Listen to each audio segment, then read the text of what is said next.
I bid you welcome, traveler. Come, sit. Let me do what I do best. But first, let me ask you a simple question.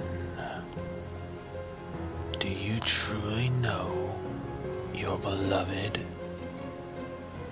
What if the idea of what you thought you knew turned out to be nothing but empty promises? What if your beloved was in fact something that they were not? This is the Hall of Hearts, written by a haunting spirit, Rising Moon.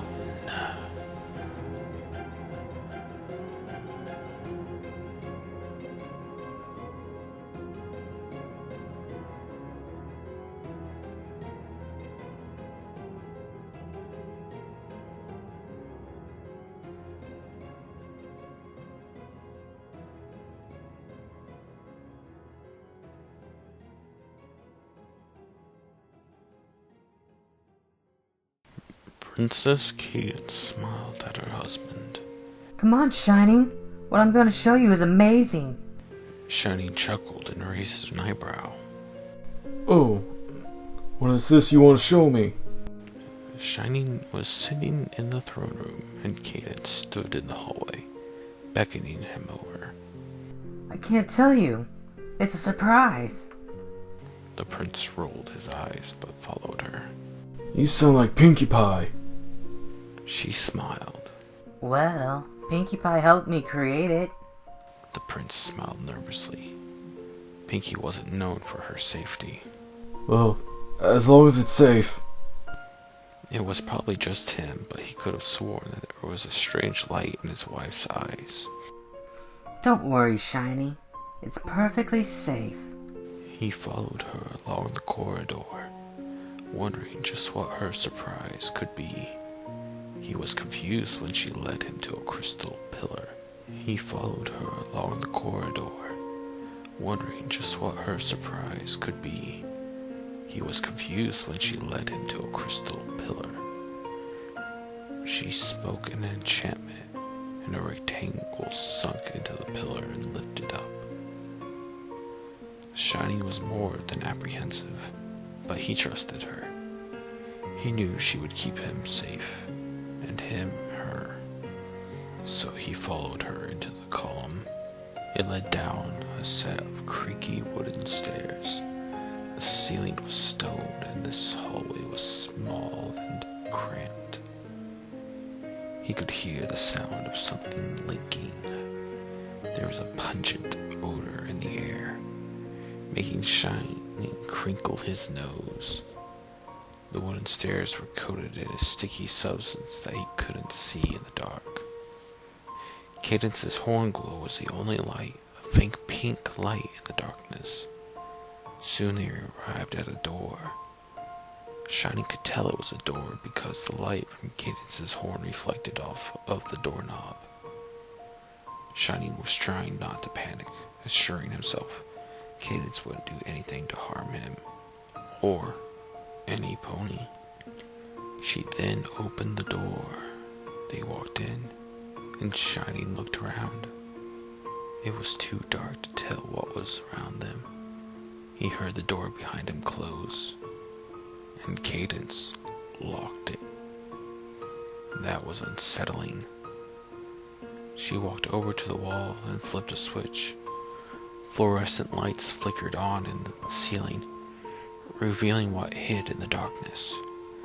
Shining armor was horrified and disgusted. Lining the long hallway were shelves, stained in a sickening red. Chains stuck up from these shelves, holding a certain vital organ in its cold metal embrace. Hearts and plaques read different names under them. Shining threw up, and when he looked up from his pool of disgust, he saw Cadance. smiling sweetly at him. What is this? He spoke in a raspy voice. She still smiled sweetly, her voice forever kind and caring. This is the Hall of Hearts. Celestia told me to make sure that the lives are kept in the balance, and gave me them so I could watch for when a pony has to die, or if they have to have a heart attack, or if they're heartbroken or in love. Her eyes shone with a glint from earlier, and her husband was disgusted. Isn't it just marvelous? Having complete control over somebody's life? Shining backed up. It's disgusting and wrong. You kill ponies whenever you feel like it. She chuckled. It was sickening to Shining's ears. Oh, Shining, it's not disgusting nor wrong. Celestia told me to do this, and I love doing it. She pointed to a corner where a pile of crystallized hearts lay, cracked and dusty. It's how I got my cutie mark after all. Shining backed up against the door. You can't do this. She chuckled again, walking towards one of the shelves. Oh, I can, Shining. I get to choose what happens in every pony's life. She looked at one heart with a plaque beneath it that read, Granny Smith. She has lived her life. I do believe she has to say bye-bye. Her sparkly pink magic touched the heart.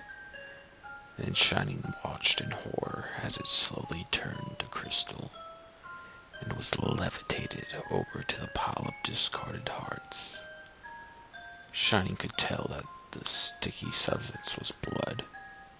Now that he had regained some sanity after the initial shock, he could see few empty shelves and was confused, but he had more important worries to worry about.